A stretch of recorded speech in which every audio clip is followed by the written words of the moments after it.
لله نحمده ونستعينه ونستغفره ونؤمن به ونتوكل عليه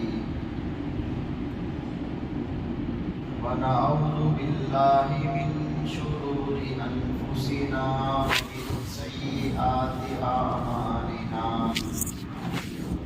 من يهده الله فلا مضل له ومن يضلله فلا هادي له ونشهد أن لا إله إلا الله وحده لا شريك له ونشهد أن سيدنا وسندنا ومولانا محمدا عبده ورسوله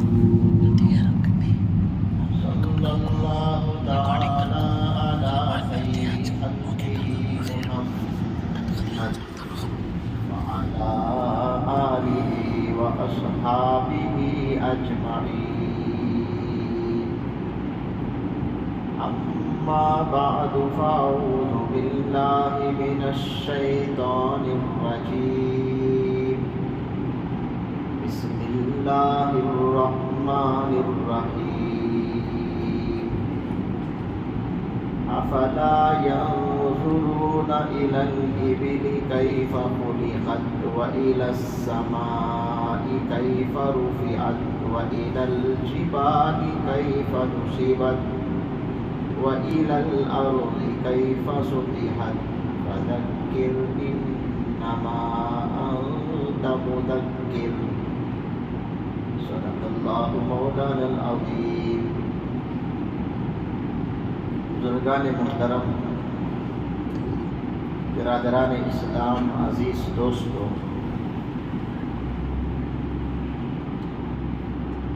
قرآن مجید کی چند آیات میں نے آپ کے سامنے تلاوت کی.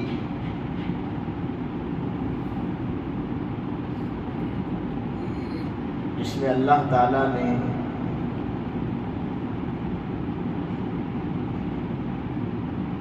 چار چیزوں کا تذکرہ فرمایا.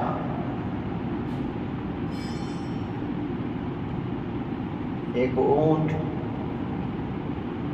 اور ایک آسمان اور ایک پہاڑ اور ایک زمین.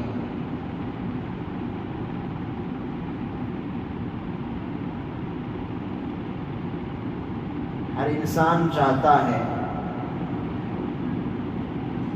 کہ اسے دنیاوی کامیابی ملے اور اخروی کامیابی ملے.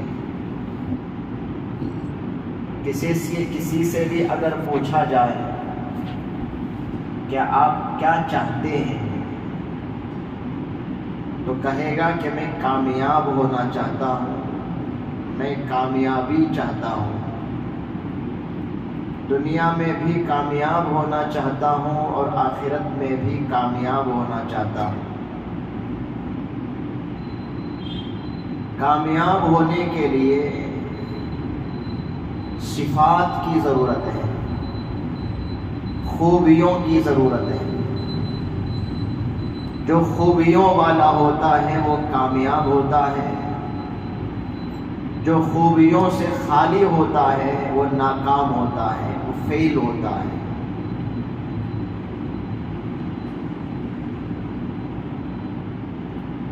چند خوبیوں کا تذکرہ آج آپ کے سامنے اللہ کی توفیق سے کرنے والا ہوں. وہ خوبیوں کو اگر ایک مسلمان اپنا لے وہ ہر حال میں کامیاب ہوگا، ضرور وہ کامیاب ہوگا. اور وہ خوبیاں کیا ہیں؟ یہ چار چیزوں جن کا تذکرہ ہوا، اونٹ، آسمان، پہاڑ اور زمین، ان کے اندر رہنے والی خوبیوں کو اگر انسان اپنا لے، انسان اپنی زندگی میں لا لے، مسلمان ان خوبیوں کا حامل ہو جائے، مالک ہو جائے، ضرور وہ مسلمان کامیاب ہوگا، وہ نوجوان کامیاب ہوگا، وہ بوڑھا کامیاب ہوگا، وہ مرد کامیاب ہوگا، وہ عورت کامیاب ہوگی، چاہے وہ کسی بھی لائن میں ہو، کامیابی اسے ضرور ملے گی، دنیا کی کامیابی ملے گی اور آخرت کی کامیابی ملے گی۔ وہ کیا خوبیاں ہیں؟ حضرت شاہ عبدالعزیز محدث دہلوی رحمۃ اللہ علیہ نے فرمایا اونٹ کی صفتیں کہ اونٹ بڑا صبر والا جانور ہے،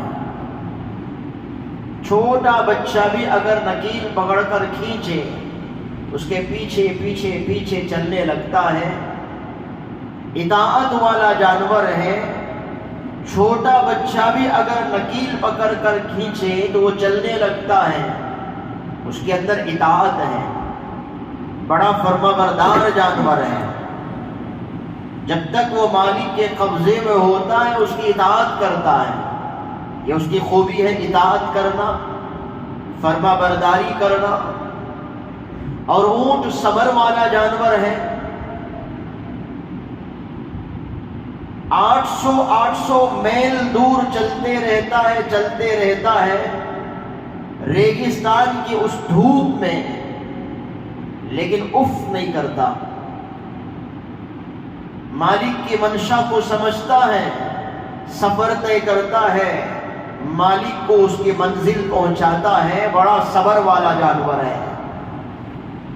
اونٹ بڑا جفا کش جانور ہے، محنت خوب کرتا ہے، جو ملے اسے کھا کر کے وہ خاموش رہتا ہے، ملے تو کھاتا ہے، نہیں ملے تو کچھ نہیں کرتا، پیاس بھی لگے 8 دن 10 دن تک بغیر پانی کے گزارا کر لیتا ہے، بڑا جفا کش جانور ہے،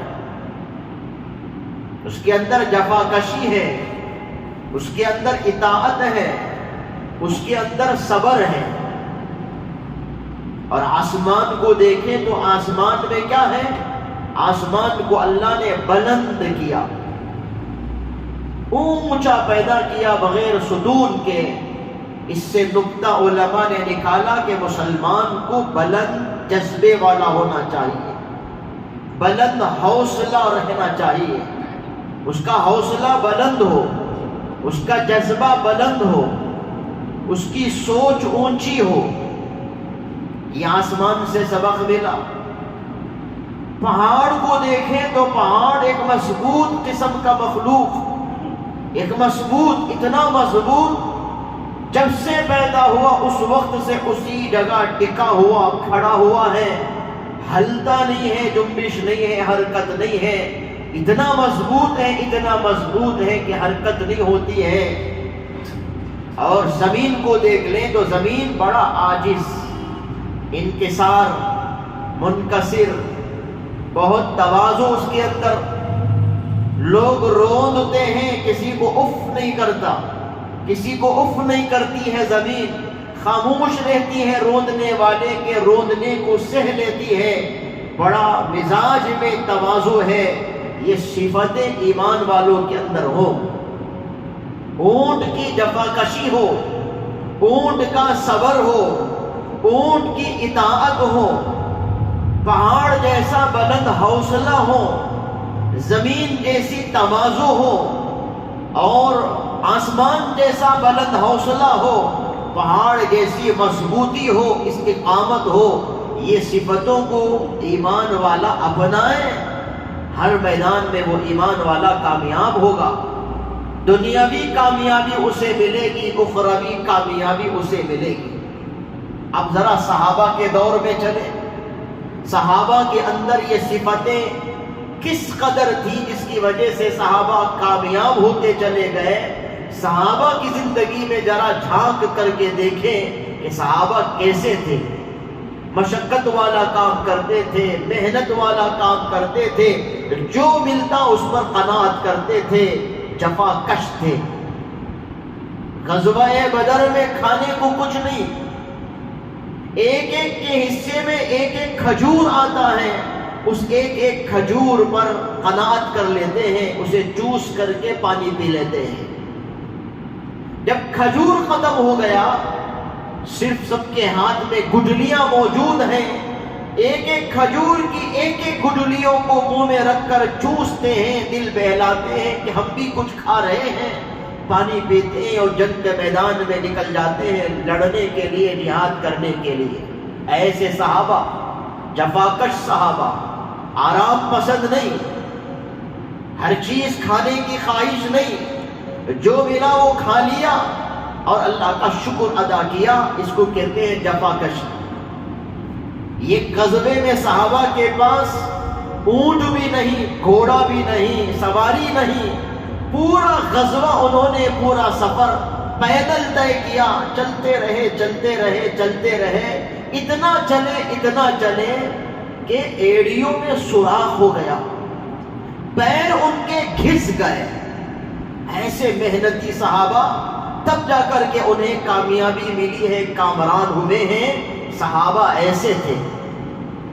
اور ایک صحابی رسول حضرت ابو عبیدہ ابن الجراح رضی اللہ تعالیٰ عنہ، بڑے جلیل القدر صحابی رسول، اتنا بڑا مقام ان کا، اتنی بڑی شان ان کی، رسول اللہ صلی اللہ علیہ وسلم نے ان کے بارے میں فرمایا امین هذه الامہ ابو عبیدہ ابن الجراح، اس امت کا امین جو ہے وہ ابو عبیدہ ابن الجراح ہے، امین الامت کا لقب ملتا ہے انہیں، اتنا بڑا مقام ان کا۔ آگے کے 2 دانت ان کے شہید ہو گئے غزوہ بدر میں، جب رسول اللہ صلی اللہ علیہ وسلم کے سر مبارک میں آنکڑے آ گئے تھے، کفار نے جو حملہ کیا تھا، ان آنکڑوں کو کھینچنے کے لیے انہوں نے اپنے دانتوں کے سہارے سے کھینچا، اتنے زور سے کھینچا کہ 2 دانت شہید ہو گئے۔ اللہ کے نبی کی دعا انہیں ملی۔ اتنے بڑے جلیل القدر صحابی رسول شام کے گورنر بنتے ہیں، ملک شام کے گورنر ان کو بنایا جاتا ہے۔ حضرت عمر فاروق رضی اللہ تعالیٰ عنہ کا سفر ہوتا، ملک شام کا سفر ہوتا، آپ اس سفر میں سارا کام نمٹا لینے کے بعد حضرت ابو عبیدہ ابن الجراح سے کہتے ہیں کہ اے ابو عبیدہ، کیا اپنا گھر نہیں لے جاؤ گے مجھے؟ میں تمہارا گھر آنا چاہتا ہوں، گھر دیکھنا چاہتا ہوں۔ حضرت ابو عبیدہ نے کہا حضرت میرے گھر آ کر کیا کریں گے آپ؟ سوائے آنکھ نچوڑنے کے آپ کو کچھ نہیں ملے گا، یعنی آپ روئیں گے سوا آپ کو کچھ نہیں ملے گا، میرے گھر آ کر کے آپ کیا کریں گے؟ حضرت عمر نے اصرار کیا کہ نہیں، گھر آنا چاہتا ہوں، گھر دکھاؤ، مجھے گھر لے چلو۔ بہرحال انہوں نے انکار کیا، انہوں نے اصرار کیا، آخر کار لے گئے۔ گورنر کا گھر، ملک شام کا گورنر، اب اندر جاتے ہیں، ایک چیز نہیں ہے، ایک سامان نہیں ہے، کوئی بستر نہیں ہے، کوئی کرسی نہیں ہے، کوئی تکیہ نہیں ہے، بالکل خالی گھر ہے۔ حیران ہو گئے حضرت عمر کہ ابو عبیدہ یہ تمہارا گھر ہے، ملک شام کا گورنر تمہارا گھر ہے؟ ہاں یہ میرا گھر ہے، یہیں پر میں رہتا ہوں۔ کھانے کے لیے کچھ بھی نہیں، بیٹھنے کے لیے کچھ بھی نہیں، لیٹنے کے لیے کچھ بھی نہیں، یہ تمہارا گھر ہے؟ ہاں میرا گھر ہے۔ کھاتے کیا ہو؟ اوپر ایک الماری تھی، اس الماری پر انہوں نے ہاتھ ڈالا، وہاں سے ایک کٹورا نکالا، کٹورے میں پانی ہے، سوکھی روٹی کو بھگنے رکھ دیا ہے کہ ہاں کہ یہی کھاتا ہوں، یہ پانی پی لیتا ہوں، روٹی کے ان ٹکڑوں کو کھاتا ہوں، یہ پانی پی لیتا ہوں، زندگی گزر بسر کر لیتا ہوں۔ ملک شام کا گورنر ہے، کھانے کی خواہش نہیں، پہننے کی خواہش نہیں، گھر کے سجانے کی خواہش نہیں۔ حضرت عمر کو رونا آ گیا، رونے لگے۔ تو ابو عبیدہ نے کہا میں نے کہا تھا نا، میرے گھر آ کر کے آپ کو صرف سوائے آنکھ نچوڑنے کے کچھ نہیں ملے گا، دیکھا آپ نے رو لیا۔ تو حضرت عمر نے کہا کہ ابو عبیدہ، رسول اللہ صلی اللہ علیہ وسلم کے بعد سب بدل گئے سوائے تمہارے، تم نہیں بدلے، تمہاری زندگی میں کچھ تبدیلی نہیں آئی۔ یہ تھے حضرت ابو عبیدہ ابن الجراح رضی اللہ تعالیٰ عنہ، جفاکش صحابی رسول۔ صحابہ کی زندگی ایسی گزرتی تھی، محنتی ہوتے تھے، جفاکش ہوتے تھے، جو ملتا تھا کھاتے تھے اور شکر ادا کرتے تھے، ویسی سادی سیدھی زندگی گزارتے تھے۔ تو اونٹ کی یہ جو صفت ہے، یہ صفت ایمان والوں کو اپنانی چاہیے. ایمان والا اگر ان صفتوں کو اپنا لے گا اسے کامیابی ملے گی، اسے ترقی ملے گی. اور اونٹ صبر والا جانور ہے، اس کے اندر صبر ہے. وہ صبر انسان اپنائے، وہ صبر اپنے اندر پیدا کرے تو کامیابی ملے گی. جسے جو ملا ہے صبر کے راستے سے ملا ہے. اور صبر کرنے والوں کے بارے میں اللہ نے بڑا مقام سنایا، انما یوفی الصابرون اجرہم بغیر حساب. صبر کرنے والوں کو بلا حساب و کتاب ثواب دیا جائے گا. کوئی معمولی چیز نہیں ہے صبر. لیکن صبر کا معنی اور صبر کا مفہوم کیا، صبر کا مطلب کیا؟ ہم صبر کا صرف ایک مطلب جانتے ہیں، کوئی مارے تو برداشت کر لو، کوئی گالی بکے تو برداشت کر لو، کوئی تماچا لگائے تو برداشت کر لو، جواب میں کچھ نہ کہو اسے سہ لو. ہم صرف صبر کا یہ مطلب سمجھتے ہیں، حالانکہ صبر ایکسٹینسیو ہے، اس کا مطلب بہت عام ہے، بہت وسیع ہے، بہت کشادہ ہے. صبر کی 3 قسمیں ہیں. ایک صبر عند المصیبہ، اور ایک صبر علی الطاعہ، اور ایک صبر عن المعصیہ. مصیبت کے وقت سہ لینا، اسے برداشت کر لینا، یہ بھی صبر ہے. اطاعت پر اپنے آپ کو کنٹرول کرنا، اپنے نفس کو اس اطاعت پر جمانا، یہ بھی صبر ہے. اور گناہ کا خیال آئے، گناہ کا تقاضا آئے، گناہوں سے رک جانا، یہ بھی صبر ہے. مصیبت کو سہ لینا صبر، اطاعت پر جم جانا صبر، گناہوں سے بچنا یہ بھی صبر ہے. صبر کی یہ 3 قسمیں ہیں. لیکن آج بزرگان محترم یہ صبر ایمان والوں میں نہیں ہے، ہم مسلمانوں میں یہ صبر نہیں ہے. مصیبت کے وقت صبر کرنا ہمیں نہیں آتا، اطاعت پر جمنا ہمیں نہیں آتا، گناہوں سے بچنا ہمیں نہیں آتا. ہم صابر نہیں بنتے ہیں، صبر کرنے والے نہیں ہوتے ہیں. اس لیے اللہ کی مدد نہیں آتی ہے، اللہ کی نصرت نہیں آتی ہے. حالانکہ قرآن پاک میں اللہ نے اللہ کی مدد کس کے لیے کہا؟ ان اللہ مع الصابرین. صبر کرنے والوں کے ساتھ اللہ ہوتا ہے، صبر کرنے والوں کے ساتھ اللہ کی مدد ہوتی ہے. صبر کرنا چاہیے، صبر سیکھنا چاہیے. صبر کیا ہے؟ اطاعت پر جم جانا صبر ہے. ایسا نہیں کہ ایک نماز ہم نے پڑھی، ایک نماز ہم نے چھوڑ دی، جمعہ ہم نے پڑھ لیا، باقی 4 وقت کی نماز ہم نے چھوڑ دی، صرف جمعہ پڑھتے رہیں تو پھر ہم صبر کرنے والے نہیں، اطاعت پر جمنے والے نہیں، تو ہم صبر کرنے والے نہیں. گناہ کا خیال آیا، گناہ کا تقاضا آیا، گناہ کرتے چلے گئے، دھڑا دھڑ گناہ کرتے چلے گئے، جھوٹ بولتے چلے گئے، بدنگاہی کرتے چلے گئے، سنیما دیکھتے چلے گئے، گانا سنتے چلے گئے، گالی دیتے چلے گئے، گناہ پر گناہ، گناہ پر گناہ کرنے والے ہو گئے تو ہم صبر کرنے والے نہیں ہوئے. اور کسی نے کچھ گستاخی کی، کسی نے کچھ کہا، گالی دی، ستایا، پریشان کیا، تو شیر تمہیں سوا شیر، یہ کہہ کر کے ہم نے اس کے ساتھ مقابلہ کر لیا، اسے ہم ستانے والے بن گئے، مصیبت کو نہیں سہے تو ہم صبر کرنے والے نہیں ہوئے. صبر سیکھنا چاہیے. یہ صبر جو اونٹ کے اندر جو صبر ہے، صبر کا جو مادہ ہے، وہ صبر سیکھنے کی ضرورت ہے. افلا ينظرون الى الابل کیف خلقت. اللہ خود کہتے ہیں کہ دیکھو اونٹ کی طرف دیکھو. یا نہیں دیکھتے اونٹ کی طرف کہ اللہ نے اس کو، اونٹ کو کیسے پیدا کیا، کیسے اس کو پیدا کیا گیا. ذرا اونٹ کی طرف دیکھو. جفا کشی سیکھو اونٹ سے، صبر سیکھو اونٹ سے. اور صبر اور اونٹ کی ایک خاصیت کیا، خصوصیت کیا، ایک صفت کیا ہے؟ اطاعت. چھوٹا بچہ نکیل پکڑ کے کھینچتا ہے تو چلتے رہتا ہے، چلتے رہتا ہے، یہ نہیں دیکھتا تیری حیثیت کیا، میری حیثیت کیا، میں کتنا بڑا جانور ہوں، ڈول ہوں، اور تو کتنا چھوٹا معصوم ہے، اور تو نکیل پکڑ کر کھینچتا ہے اور میں تیرے پیچھے چلوں.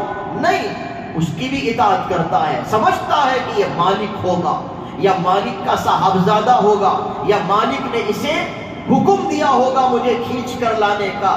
بس مجھے اس کے پیچھے چلنا ہے، جو نکیل پکڑ کر کھینچتا ہے اس کے پیچھے چلتا ہے۔ یہ اطاعت ہے، یہ اطاعت سیکھنے کی ضرورت ہے۔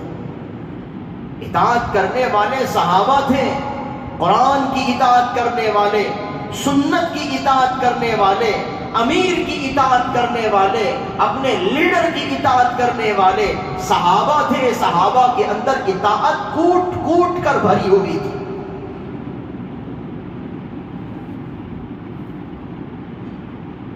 سپہ سالار حضرت خالد بن ولید رضی اللہ تعالیٰ عنہ ملک شام کہ محاذ پر جو پہلے بھیجا گیا حضرت خالد بن ولید کو بھیجا گیا۔ سپہ سالار کون؟ کمانڈر ان چیف کون؟ حضرت خالد بن ولید رضی اللہ تعالیٰ عنہ۔ سیف اللہ کا لقب انہیں ملا، بڑے جلیل القدر صحابی رسول، بڑا مقام۔ جس جنگ میں وہ ہوتے وہ جنگ ضرور جیتتے۔ فتوحات کا سلسلہ چلنے لگا، یہ علاقہ فتح، یہ علاقہ فتح، وہ شہر فتح ہو گیا، وہ علاقہ فتح ہو گیا، فتوحات کی خبریں آنے لگی تو سب لوگ سمجھنے لگے خالد بن ولید ہیں اس لیے یہ جنگ جیت رہے ہیں، خالد بن ولید کی وجہ سے یہ فتح مل رہی ہے، فتوحات ہو رہے ہیں۔ سب کی نظریں خالد بن ولید کی طرف جانے لگی تو حضرت عمر رضی اللہ تعالیٰ عنہ نے محسوس کیا تو یہ تو غلط ہے، بجائے اللہ کی طرف نظر جانے کے خالد بن ولید کی طرف نظر گئی۔ لوگ خالد بن ولید کی طرف دیکھنے لگے کہ خالد بن ولید کی وجہ سے ہم جیت رہے ہیں، یہ تو غلط ہے، آگے چل کر کے عقیدہ بگڑ سکتا ہے، اللہ کی طرف سے نظر ہٹ جائے گی۔ تو حضرت عمر فاروق رضی اللہ تعالیٰ عنہ نے فوراً ایک فرمان بھیجا، یہ لکھ بھیجا کہ آج کے بعد خالد بن ولید امیر المؤمنین عمر میں تمہیں معزول کرتا ہوں، تم اپنی وہ سپہ سالاری ابو عبیدہ ابن الجراح کے حوالے کرو، آج کے بعد تم سپہ سالار نہیں، تم ایک معمولی سپاہی رہو گے۔ جیسے ہی وہ پرچی ملتی ہے، عین جنگ کے وقت وہ پرچی ہاتھ میں ملتی ہے، فوراً جھنڈا حوالہ کرتے ہیں، ابو عبیدہ ابن الجراح کے حوالے کرتے ہیں۔ اطاعت اس کو کہتے ہیں۔ اسی وقت یہ نہیں سوچتے سپہ سالاری سے مجھے سپاہی بنا دیا گیا، کتنا بڑا مقام میرا تھا، ایک معمولی سپاہی بن کر کے میں لڑوں گا، نہیں ہوگا، بائیکاٹ نہیں کیا یا کچھ اور نہیں سوچا۔ بس اسی وقت جس وقت حضرت عمر فاروق رضی اللہ تعالیٰ عنہ کا خط آتا ہے، جھنڈا حوالے کرتے ہیں حضرت ابو عبیدہ ابن الجراح کے، اور اب سپہ سالار حضرت ابو عبیدہ ابن الجراح اور خالد بن ولید ایک معمولی سپاہی بن جاتے ہیں، جنگ کے میدان میں گھس جاتے ہیں، بہادری کے ساتھ لڑتے ہیں، پہلے سے زیادہ بہادری دکھاتے ہیں اور گھس جاتے ہیں، لڑنے لگتے ہیں۔ تو کسی نے پوچھا کہ حضرت آپ سپہ سالار تھے، آپ کو سپہ سالاری سے معزول کیا گیا اور آپ کو ایک سپاہی بنایا گیا، ذرا برابر فرق نہیں آیا آپ کے اس عمل میں اور آپ کے تیور میں اور آپ کے سوچ میں؟ آپ اتنی شجاعت کے ساتھ لڑ رہے ہیں، دلیری سے لڑ رہے ہیں۔ تو حضرت خالد بن ولید نے کہا جب میں سپہ سالار تھا اس وقت جس اللہ کے لیے لڑتا تھا آج بھی اسی اللہ کے لیے میں لڑ رہا ہوں، مجھے مقام و مرتبے سے کوئی لینا دینا نہیں، مجھے مرتبے سے کوئی لینا دینا نہیں، اللہ کے لیے میں کر رہا ہوں، اب بھی اللہ کے لیے لڑ رہا ہوں، پہلے بھی اللہ کے لیے لڑ رہا تھا۔ ایسے ہوتے تھے صحابہ۔ آج لوگوں کو تنظیم چاہیے، تنظیم کا لیڈرشپ چاہیے، تنظیم کا صدر بننا چاہیے، تنظیم میں کوئی سیکرٹری بننا چاہتا ہے، تنظیم میں کوئی خازن بننا چاہتا ہے، صدر ہوتے ہوتے اگر اس کو اتارا جائے تو اترنے تیار نہیں ہوتا، سیکرٹری شپ سے اسے اتارا جائے تو اترنے تیار نہیں ہوتا، ایک مرتبہ بڑا بن جانے کے بعد اسے اگر نیچے اتارا جائے تو وہ اترنے تیار نہیں ہوتا، اور بس وہاں سے ایک اور تنظیم، نئی تنظیم وجود میں آتی ہے، میں کیوں نکلوں، میں کیوں اتروں، میرا مقام ایسا اونچا تھا تو اب میں چھوٹا کیسے بن سکتا ہوں۔ یہ آج اطاعت نہیں ہے، ہم اپنے لیڈروں کی اطاعت نہیں کرتے، ہم اپنے مقتدا کی اطاعت نہیں کرتے، ہم اپنے بڑوں کی اطاعت نہیں کرتے۔ ہر ایک چاہتا ہے کہ میں انڈیویجول ہوں، میں مستقل ہوں، مجھے کسی سے پوچھنا نہیں ہے، مجھے کسی کی سننا نہیں ہے، مجھے کسی سے کچھ لینا نہیں ہے، میں بڑا بنوں۔ ہر ایک بڑا بننے کی خواہش کرتا ہے، کسی کے پیچھے چلنا نہیں چاہتا، کسی کی اطاعت کرنا نہیں چاہتا، جس کی وجہ سے آج ایمان والے کمزور، آج ایمان والے ہر میدان میں ناکام اور فیل ہیں۔ پاس ہونے کے لیے، سکسس ہونے کے لیے، کامیاب ہونے کے لیے صبر بھی چاہیے، اطاعت بھی چاہیے، جفا کشی بھی چاہیے، سہنا سیکھنا چاہیے، نیک بن کر زندگی گزارنے کی ضرورت ہے، گناہوں سے بچنے کی ضرورت ہے، تب کامیابی ملے گی، ورنہ ایسے ہی کامیابی نہیں ملتی۔ اور پھر اللہ نے کہا ذرا آسمان کی طرف دیکھو بھائی، کہ آسمان کی طرف نہیں دیکھتے کہ اس کو کیسے بلند پیدا کیا گیا؟ وہاں سے علماء نے ایک صفت نکالی کہ انسان کو، مسلمان کو بلند ہمت ہونا چاہیے، بلند حوصلہ ہونا چاہیے۔ بلند حوصلہ کا مطلب کیا ہے؟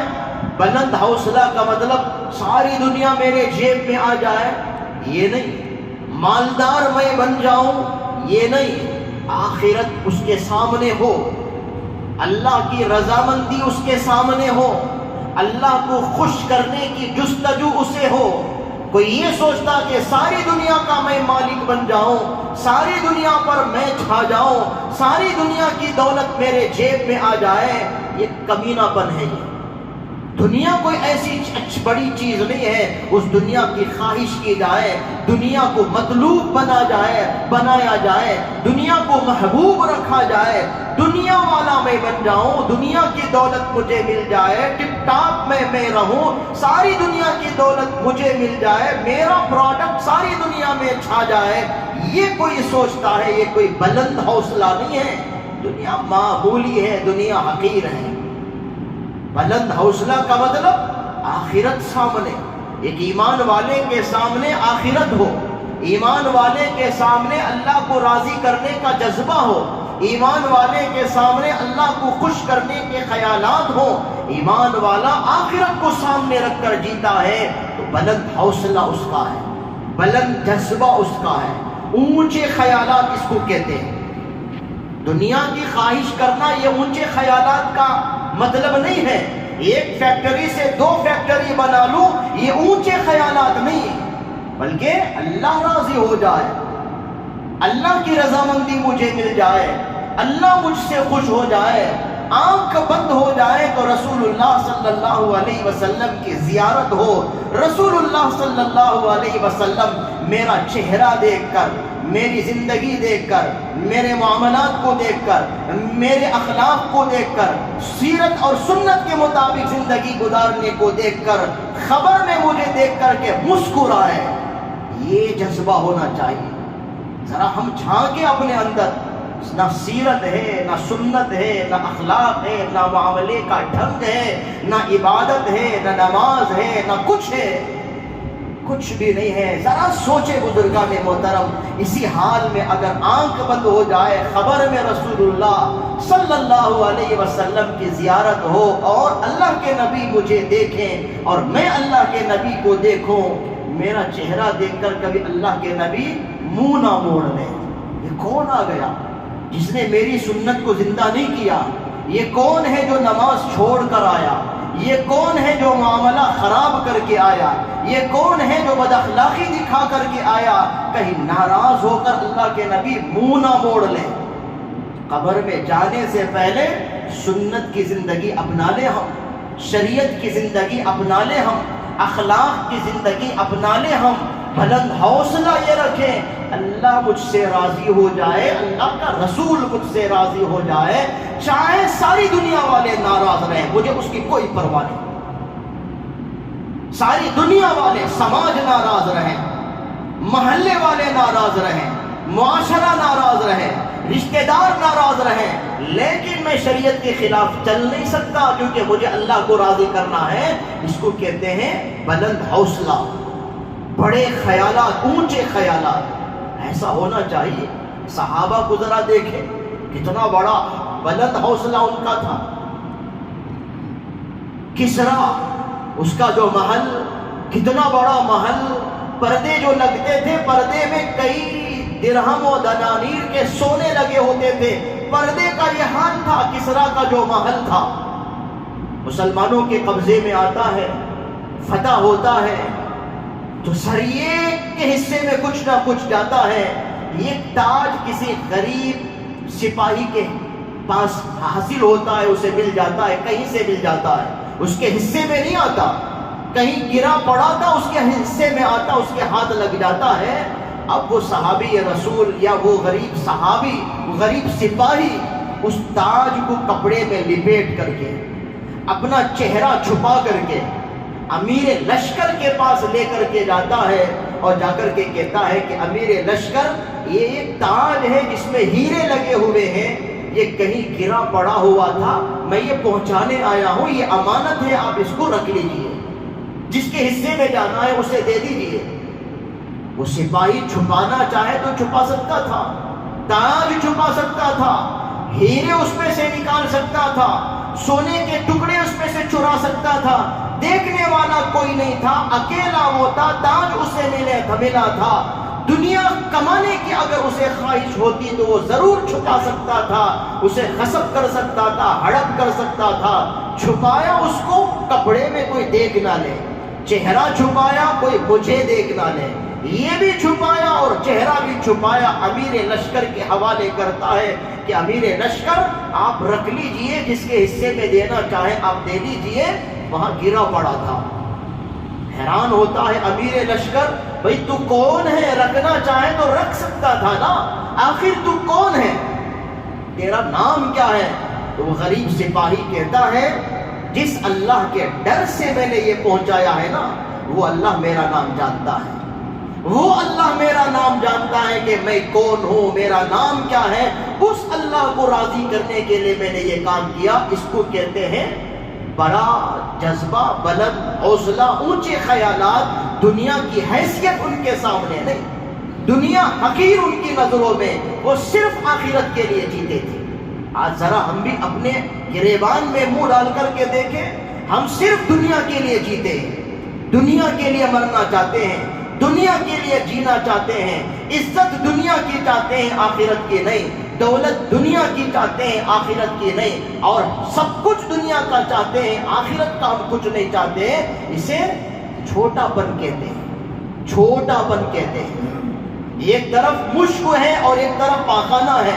اگر کوئی پاخانے کی طرف ہاتھ بڑھائے تو کیا کہیں گے؟ کتنا چھوٹا پن ہے. ارے مشک چھوڑ کر پاخانے کی طرف ہاتھ بڑھا رہا ہے. آج یہی ہو رہا ہے. آخرت ہے اور دنیا ہے. آخرت کی طرف توجہ کرنے کے بجائے جب دیکھو دنیا، جب دیکھو دنیا، دنیا کو خوش کرنا، دنیا کی خواہشات کو بٹورنا، دنیا کی دولت کو کمانا. کدھر سے بھی ملے، حلال سے ملے، حرام سے ملے، نماز چھوڑ کر ملے، زکوٰۃ کو چھوڑ کر ملے، بد اخلاقی دکھا کر کے ملے، بس دنیا دنیا دنیا. بزرگان محترم، یہ بلند حوصلہ نہیں، آخرت کو سامنے رکھ کر ہم زندگی گزارنے والے بنے. اور اللہ کہتے ہیں ذرا پہاڑ کی طرف دیکھو، ہم نے اس کو کیسے جمایا ہے. یہاں سے علماء نقطہ نکالتے ہیں، پہاڑ سے ایک سبق لو. پہاڑ استقامت والا مخلوق، اس کے اندر استقامت ہے.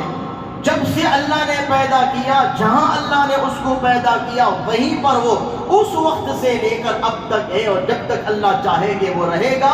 مضبوط ایک مخلوق، مستحکم مخلوق، استقامت والا وہ مخلوق. استقامت کا سبق اس سے سیکھنا ہے. پھسل جانا نہیں، عقیدے سے پھسل جانا، عمل سے پھسل جانا، عبادت سے پھسل جانا نہیں. ایمان پر جم جانا، اعمال پر جم جانا، اخلاق پر جم جانا، عقیدے پر جم جانا، تقوی پر جم جانا. پہاڑ سے یہ سبق ملتا ہے، جم جانا. جو اللہ نے ایمان دیا اس ایمان پر ہم جم جائیں. کچھ بھی ہو جائے، زمانہ کیسا بھی بدل جائے، ایمان ہم نہیں چھوڑیں گے. عمل پر جم جانا، کچھ بھی ہو جائے، کچھ بھی تقاضے آ جائیں، میں نماز نہیں چھوڑوں گا، یہ عمل نہیں چھوڑوں گا، یہ سنت نہیں چھوڑوں گا، یہ عبادت نہیں چھوڑوں گا، عمل پر ہم جم جائیں، تقوی پر جم جائیں، کچھ بھی ہو جائے یہ گناہ نہیں کروں گا، تقوی کی زندگی گزاروں گا۔ اس کو کہتے ہیں تقوی پر جم جانا، سنت پر جم جانا، خلاف سنت کوئی کام نہیں کرنا، یہ استقامت ہے۔ اور استقامت کرامت سے بڑھ کر ہے۔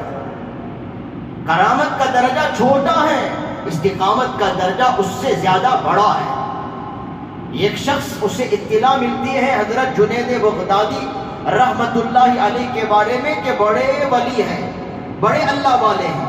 اسے بھی خواہش ہوئی اللہ والے کو دیکھنے کی، ایک ولی صفت انسان کو دیکھنے کی خواہش ہوئی، تو وہ بھی آیا حضرت کو دیکھنے کے لیے، ملنے کے لیے، حضرت کے پاس رہنے کے لیے۔ آ کر کے رہا، کئی دن پڑا رہا۔ اب حضرت سے اجازت مانگی کہ حضرت اجازت دیں، میں رخصت ہونا چاہتا ہوں۔ حضرت جنید بغدادی رحمت اللہ علیہ نے پوچھا آیا تھا کس لیے، کیوں جا رہا ہے؟ کچھ بھی بات چیت نہیں، ملاقات نہیں، آیا رہا، کئی دن رہا اور جا رہا ہے۔ تو اس نے کہا کہ حضرت یہ سن کر آیا تھا کہ آپ ایک ولی ہیں، یہ دیکھنے کے لیے آیا کہ آپ ولی ہیں، لیکن اب تک جو رہا یہ کرامت میں نے نہیں دیکھی، ایک کرامت میں نے نہیں دیکھی، تو مجھے سمجھ میں نہیں آیا کہ آپ کیسے ولی ہیں کہ کوئی کرامت نہیں ہے۔ تو حضرت نے پوچھا کہ رک، اب تک جتنے دن تو میرے پاس رہا، کیا تو نے مجھے کبھی نماز چھوڑتے ہوئے دیکھا؟ نہیں۔ کیا کوئی عمل سنت کے خلاف کرتے ہوئے دیکھا؟ کہا نہیں۔ کیا کوئی عمل شریعت کے خلاف کرتے ہوئے دیکھا؟ کہا نہیں۔ اس سے بڑھ کر اور کیا کرامت چاہیے تجھے؟ کرامت یہ نہیں کہ ہواؤں میں اڑ جانا، کرامت یہ نہیں سمندر پہ مصلی بچھا کے نماز پڑھنا، کرامت یہ نہیں کوئی عجیب کام دکھانا، یہ بھی کرامت، بلکہ کرامت سے بڑھ کر ہے ایک عمل کرتا ہے، اس عمل پر جم جاتا ہے، سنت کے مطابق زندگی گزارتا ہے، موت تک سنت کے مطابق چلتا ہے، تقوی کے مطابق زندگی گزارتا ہے، آخری سانس تک متقی بن کر رہتا ہے۔ یہ کرامت سے بڑھ کر ہے جس کو استقامت کہتے ہیں۔ استقامت کا سبب پہاڑ سے ملتا ہے، اور زمین، اللہ کہتے ہیں ذرا زمین کی طرف دیکھو، زمین کو ہم نے کیسے بچھایا ہے، جس پر لوگ روند کر چلتے ہیں، پیر رکھ کر چلتے ہیں، روند ڈالتے ہیں، کس طرح سے ہم نے زمین کو بچھایا ہے، ذرا زمین کی طرف دیکھو۔ یہاں سے علماء نکتہ نکالتے ہیں زمین کے اندر تواضع ہے، ایمان والے کو تواضع اپنانا چاہیے۔ اسی زمین سے ہم پیدا ہوئے، اسی زمین کی مٹی سے ہم کو پیدا کیا گیا، مٹی میں تواضع ہے، تکبر نہیں، آگ میں تکبر ہے، مٹی میں تواضع ہے۔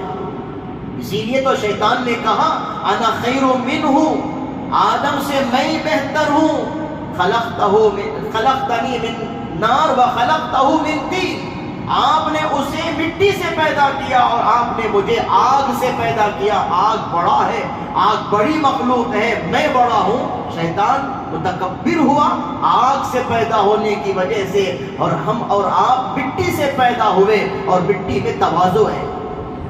اچھالتے ہیں، زمین پر وہ گرنا چاہتی ہے، زمین پر وہ لڑکنا چاہتی ہے، وہ کبھی تکبر نہیں دکھاتی مٹی اور زمین، تواضع اپنانا چاہیے۔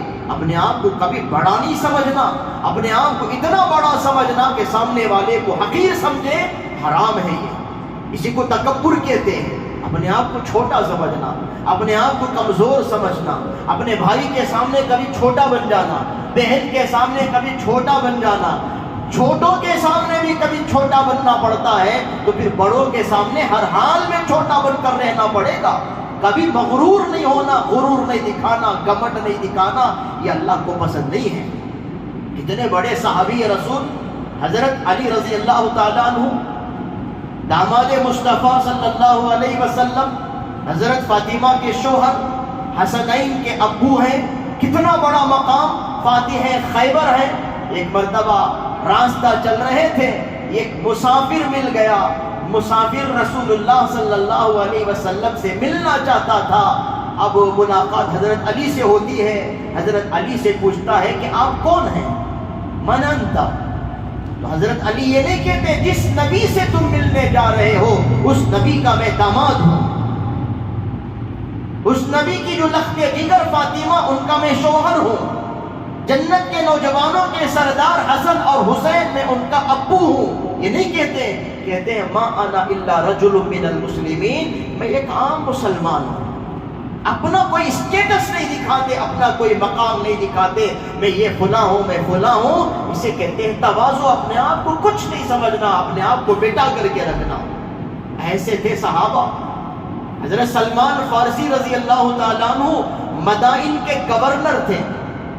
اس زمانے کے گورنر ابو عبیدہ ابن الجراح ان کا حال وہ، اور حضرت سلمان فارسی مدائن کے گورنر تھے.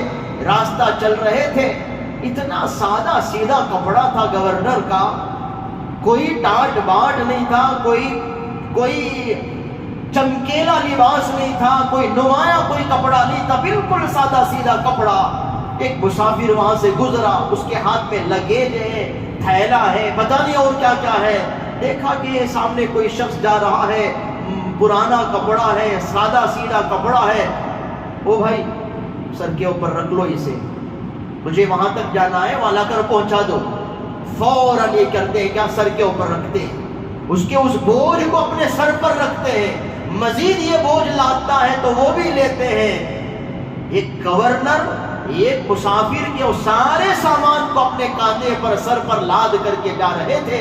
راستے میں لوگوں نے دیکھا کہ یہ کیا ہو رہا ہے، یہ تو ہمارے گورنر صاحب ہیں، مدائن کے گورنر ہیں، شاید یہ مسافر کو نہیں معلوم ہے. تو لوگوں نے تانا دیا اس مسافر کو، ارے جانتے ہو یہ کون ہے، یہ اس مدائن کے گورنر ہیں. تو وہ معافی مانگتا ہے اور معافی تلافی کرتا ہے کہ حضرت مجھے نہیں معلوم تھا کہ آپ گورنر ہیں، میں نے تو سمجھا کہ کوئی کلی والا ہے، میں نے تو سمجھا کہ کوئی غریب آدمی ہے، مزدور ہے، یہ سمجھ کر کے میں نے بوجھ دے دیا. وہ کہتے کوئی بات نہیں، کچھ بھی نہیں کہتے ہیں. ایسے ہوتے تھے، تواضع والے ہوتے تھے، متواضع ہوتے تھے، کبھی غرور نہیں دکھاتے تھے. آج دو پیسہ آتا ہے تو ہم مغرور ہو جاتے ہیں، غرور میں آ جاتے ہیں، سلام کا جواب دینا نہیں چاہتے، سامنے والے کو غریب کی نظر سے دیکھتے ہیں کیونکہ میرے پاس دو پیسہ آ گیا، کیونکہ میں مالدار بن گیا، کیونکہ میرے پاس گاڑی آ گئی، کیونکہ میرے پاس دولت آ گئی، کیونکہ میرا ایک بنگلہ بن گیا اور سب لوگ غریب ہیں، مجھ سے بڑا کوئی نہیں ہے، میرا اپنا ایک اسٹیٹس ہے، میرا اپنا ایک مقام ہے.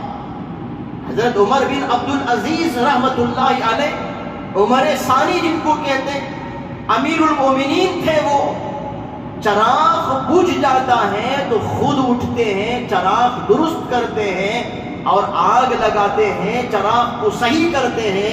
لوگ اٹھنا چاہتے ہیں تو سب کو کہتے ہیں بیٹھو، خود اٹھتے ہیں، اپنا وہ کام کرتے ہیں. کہتے ہیں بعد میں بھائی چراغ جلانے سے پہلے بھی میں کون تھا، عمر بن عبد العزیز تھا. چراغ جلانے کے بعد بھی اپنا کام اپنے ہاتھ سے کرنے کے بعد بھی میں کون ہوں، عمر بن عبد العزیز ہوں. اپنا کام اپنے ہاتھ سے کرنے سے آدمی چھوٹا نہیں ہو جاتا. آج ہم یہی سمجھتے ہیں کہ میں اپنا کام اپنے ہاتھ سے کروں گا تو میرا اسٹیٹس گر جائے گا، میرا مقام گر جائے گا، میرا مقام گھٹ جائے گا، جس کی وجہ سے ہم در پردہ جانے نہ جانے انجانے میں ہم اندر مغرور بن جاتے ہیں، ہم اندر متکبر بن جاتے ہیں. ایسا نہیں چاہیے بزرگان محترم. انسان کو انسان اللہ نے ایک دوسرے کا تعاون کرنے کے لیے پیدا کیا. نوکر ہی میرا کام کرے یہ ضروری نہیں، میں بھی میرے نوکر کا کام کر کے کبھی دے دوں، یہ بھی ہو سکتا ہے. اس کو تواضع کہتے ہیں. یہ اپنائے اگر انسان، ایک مسلمان اونٹ کے صفات کو اپنائے، پہاڑ کی صفت کو اپنائے، آسمان کی صفت کو اپنائے، زمین کی صفت کو اپنائے، تو ہر میدان میں ایمان والا کامیاب ہو سکتا ہے. دعا کرے اللہ تعالی ہمیں فہم سلیم نصیب فرمائے، عمل کی توفیق نصیب فرمائے، صفات کا حامل بنائے. وآخر دعوانا الحمدللہ رب العالمین.